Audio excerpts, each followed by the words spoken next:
After an 18-hour hospital shift, I came home and my key didn't fit. My stepmother said, "Pay US $36,000 and we'll let you in. Your sister needs a vacation," I said, "Understood." And walked away. The next morning, she found a letter at the door and started screaming so loud the neighbors came outside. Part 1. My name is Nomi, and at 27 years old, after an 18-hour hospital shift, I came home only to find my key didn't work. My stepmother said, "Pay us $36,000 and we'll let you in. Your sister needs a vacation." I just nodded and said, "Understood." Then I walked away. The next morning, she found a letter at the door and started screaming so loud the neighbors came outside. If you have ever felt betrayed by the people who should have been your biggest supporters, let me know where you are watching from. There's a certain kind of tired that doesn't come from lack of sleep. It sits in your bones, behind your eyes, in that hollow part of your chest where joy is supposed to live. That's the kind of tired I was when I got home. I'd been on shift for 18 hours straight, not just filling charts or monitoring vitals. I'd cracked a rib doing chest compressions on a teenager whose parents were still in the waiting room. I'd pronounced 3 people dead. I'd brought 2 back. I had dry blood on my sleeves and the stench of antiseptic buried in my skin. What I needed, was a shower, a quiet meal, and maybe 4 hours of sleep before I had to be back at the hospital in the morning. That was it. That was my whole wish list. So, when I pulled into the driveway and my key didn't fit, my brain couldn't even process it at first. I turned it again, jiggled it, stared at it like it might apologize. Then the door opened. My stepmother stood there in yoga pants and a wine-stained tank top, holding her phone in one hand and an attitude in the other. "Oh," she said, like she'd forgotten I existed. "You were back early." Behind her, my stepsister lounged on the couch in my hoodie, scrolling TikTok like she owned the place. Her boyfriend, who hadn't worked a single day since moving in, was halfway through a bag of chips I bought. "The key doesn't work," I said. "Right," she replied. "We changed the locks. Rent's gone up. You want to stay here? It's $36,000 back rent plus utilities. Your sister needs a vacation. And frankly, you're a doctor. You can afford it." She said it like she was doing me a favor. I stood there holding my duffel bag, shoes sticking to the welcome mat. I didn't say anything for a moment, just looked at her. Really looked. The woman my father married while I was still learning how to braid my own hair, the one who told me to call her Lisa because stepmom sounded too formal, but who never once treated me like family. "Did Dad approve this?" I asked. She smirked. "Your father's overseas. This is my house when he's gone. I make the rules." I looked past her into the living room. My old textbooks were stacked on the floor, still in the same spot I left them.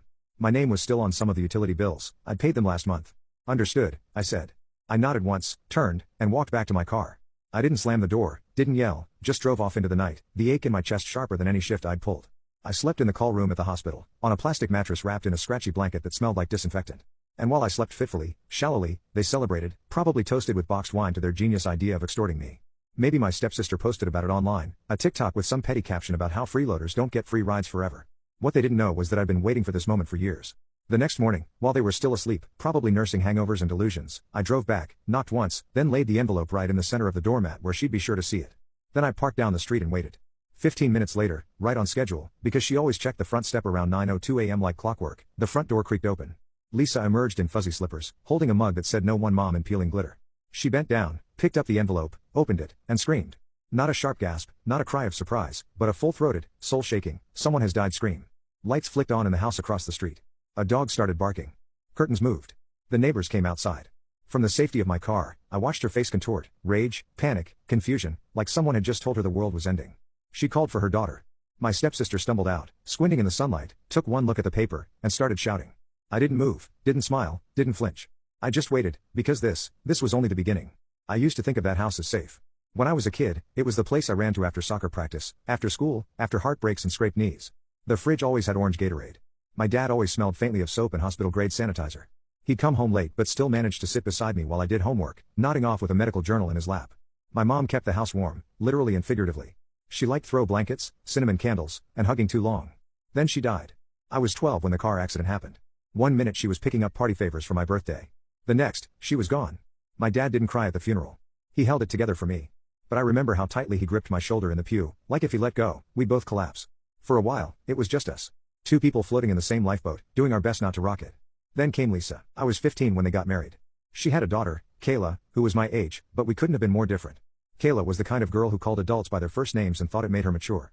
She blasted music in the kitchen, rolled her eyes constantly, and had a new phone every 6 months. I was the quiet one, the studious one, the weird one, according to her. Dad got deployed the same year, some long-term contract overseas through a military medical program. Said it was temporary. Said he'd be back before I knew it. Said Lisa would hold down the fort. Lisa didn't hold down anything. She just took over. Overnight, everything changed. The throw blankets disappeared. The cinnamon candles were replaced by sterile lavender plugins. The framed photo of my mom vanished from the hallway. No one talked about it. I remember asking once if I could keep it in my room. Lisa looked at me like I'd asked to hang roadkill on the wall. "Don't you think it's time we all moved on?" What she meant was, "Don't you think it's time I erased your mother completely?" I kept my head down, focused on school, got into college early, pre-med. I did everything I could to stay out of the house, internships, summer jobs, anything. I only came back for holidays or when I was between leases. And even then, I paid my share, more than my share, actually. I covered groceries, split utilities, fixed the leaking sink in the downstairs bathroom when Lisa said she didn't want to deal with plumbers. She never thanked me. Kayla brought her boyfriend into the house when we were 19. He was older, tattooed, unemployed, and according to Lisa, misunderstood. He practically moved in, ate our food, streamed video games at full volume, never paid a cent. He's family, Lisa said. Funny how I was never referred to that way. By the time I graduated med school, I was done hoping they'd ever treat me fairly. But I still paid bills, still helped out. I didn't want drama. I didn't want confrontation. I wanted peace. And I thought maybe if I was generous enough, quiet enough, they'd leave me alone. You can click on share more to see if there is a part 2. Update, after an 18-hour hospital shift, I came home and my key didn't fit. My stepmother said, pay US $36,000 and we'll let you in. Your sister needs a vacation, I said, understood. And walked away. The next morning, she found a letter at the door and started screaming so loud the neighbors came outside. Part 2.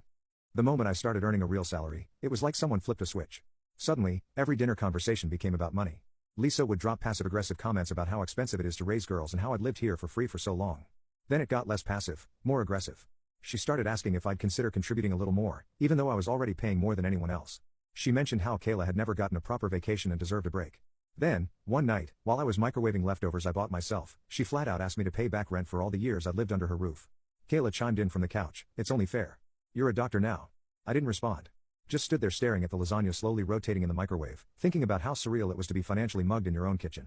A few days later, the locks were changed. And that's when I gave them the letter. It wasn't angry. It wasn't emotional.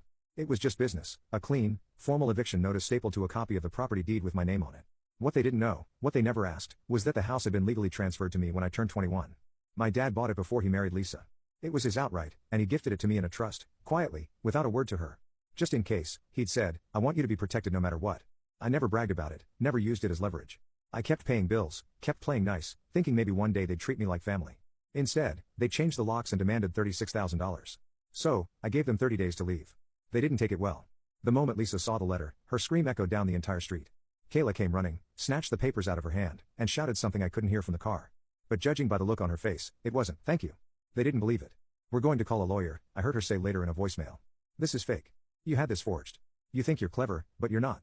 Then came the texts, how could you do this to us? This is betrayal. After everything we gave you, your father will hear about this. I didn't reply because that house was never theirs. They just never thought the day would come when I'd stop pretending. In the meantime, I crashed with a friend from med school, Jordan, the kind of guy who always has protein powder in the blender and never asks too many questions. I told him the basics, family trouble, temporary situation. He offered me the spare room, handed me a blanket, and said, cool. Just don't steal my socks. The calls didn't stop. Lisa, Kayla, even the boyfriend, all of them taking turns on the guilt carousel. You're really going to kick out your own family? We took care of you when no one else did. After everything we gave you. Which was funny, because I racked my brain and couldn't remember a single time Lisa ever gave me something that didn't come with strings attached, side-eye, or a backhanded comment. Unless you count anxiety, which she gave freely. I ignored the calls. I let the text pile up. I figured they'd rage for a few days and then go silent. Wrong. Lisa switched tactics. She went online. A vague Facebook post appeared 2 days later. It's a sad day when someone you raise turns their back on you. Some people forget who fed them all these years. Subtle real Pulitzer stuff. Within hours, her high school friends were in the comments with prayer hands and wine emojis. Kayla joined in with a TikTok that said, POV, your sister evicts you because you asked her to pay rent for once in her life. She added a sad face and a trending audio clip for extra flavor. I got texts from extended relatives I hadn't heard from in years. Is everything okay with Lisa? She says you're being aggressive. She mentioned lawyers. What's going on?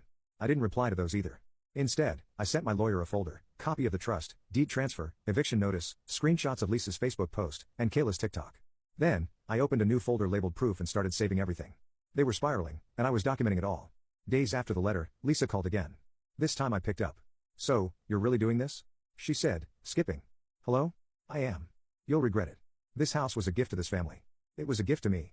Literally. Check the deed. She sputtered something about moral rights and betrayal, said she'd talk to my dad. I told her to go ahead. He'll be home soon.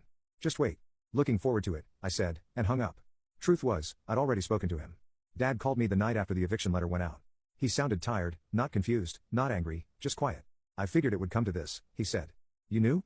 I didn't know they'd lock you out, but I knew they were pushing you too far. I've been hearing things. Turns out he'd been hearing things through the grapevine, mutual friends, neighbors, people who saw the posts online and reached out to him concerned. He didn't want to believe it at first, but the more he heard, the clearer it became. They weren't just ungrateful, they were actively trying to push me out. And he let me know he stood by my side. He didn't say much else on the phone. Just send me the documents. I'll handle it. And I believed him, but Lisa didn't. She thought she could still bluff her way through this. A week before the eviction deadline, I got another text, "We're not leaving. This isn't legal. I'm his wife. That house is half mine." That's when I sent the next official letter through my lawyer, certified mail. It explained the trust.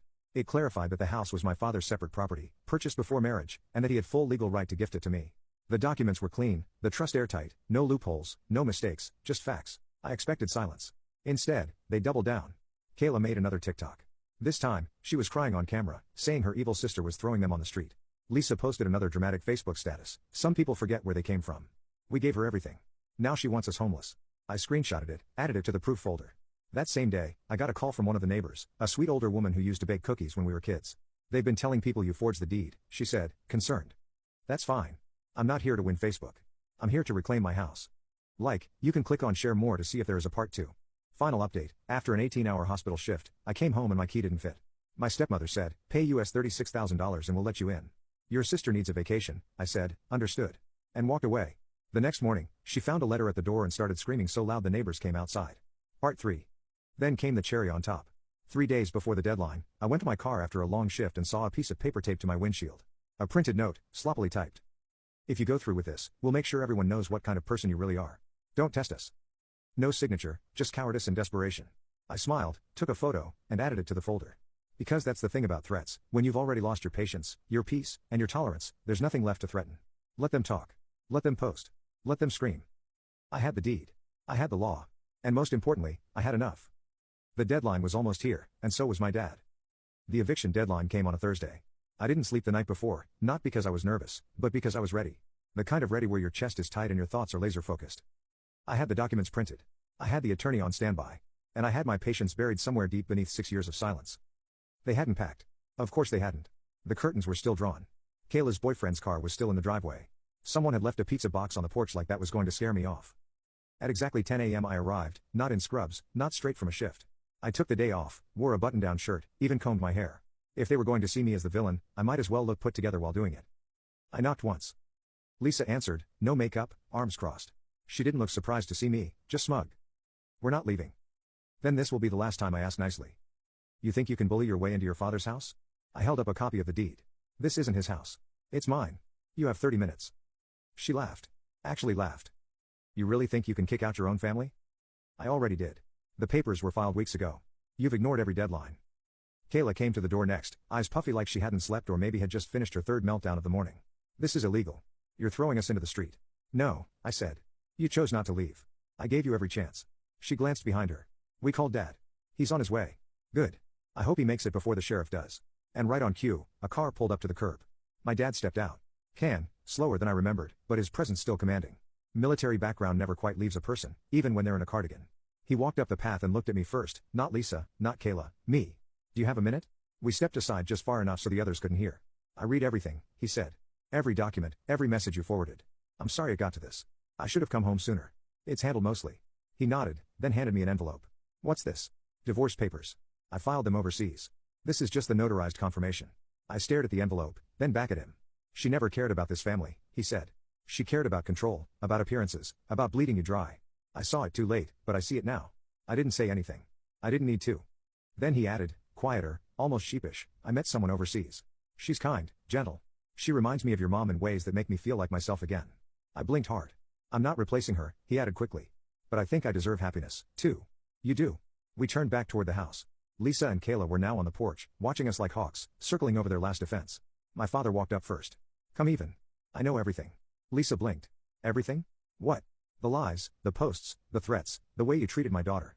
I have nothing left to say to you." Kayla opened her mouth, probably to unleash something dramatic, but he cut her off. "This isn't your house. It never was. Pack your things now." Lisa grabbed his arm. "You're just going to throw us away after all these years." He shook her off gently. "You threw yourself away." Kayla turned to me, desperate. "You can't just." "I can." And I did. I didn't raise my voice. I didn't flinch. I just stood there while two people who once laughed at my exhaustion and called it weakness suddenly realized I wasn't tired anymore. I was done. They tried to stall, tried to protest, said they needed more time, that it was unfair, that I'd ruined everything. But in the end, they packed. Lisa went first, shoving things into garbage bags, muttering about lawyers and revenge. Kayla stormed around the house for hours, slamming cabinets and crying into phone calls that never seemed to go her way. By sunset, the house was quiet. By midnight, it was mine again. I walked from room to room barefoot, every light on, not because I needed to see, but because I could.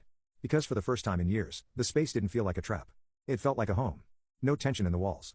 No fake smiles at the dinner table. No guilt for existing. Just quiet. Just peace. I brewed coffee at 2 a.m. because no one could complain about the noise. I stood on the porch with a blanket around my shoulders and watched the street Lisa used to claim as her kingdom. It looked smaller now, less threatening, like something I'd finally outgrown. And when I turned around, I didn't see the ghosts of old arguments or half-swallowed rage. I saw possibility. Clean floors, empty walls, space to breathe, my house, my rules, my peace. It's been 6 months. Kayla moved in with her boyfriend's parents. That didn't last long. From what I hear, they kicked them both out after a few weeks. Something about bills, attitude, and staying up all night yelling at Xbox players through the headset. Lisa tried to sue. She lost. Then she tried to guilt trip my dad. That didn't work either. He's living overseas full-time now, happier, healthier, with someone who actually respects him. He told me last month he hasn't felt this peaceful in decades. As for me, I still work long shifts. But now, when I come home, the key works. The fridge is mine. The quiet is mine. No one asks for money. No one slams doors. No one pretends I owe them for existing. Some nights, I catch myself waiting for the next demand, like I'm still wired to expect it. But it never comes. They're gone, and I'm free. But be honest, did I go too far? Would you have done the same? Let me know in the comments. And if you want more stories like this, hit subscribe.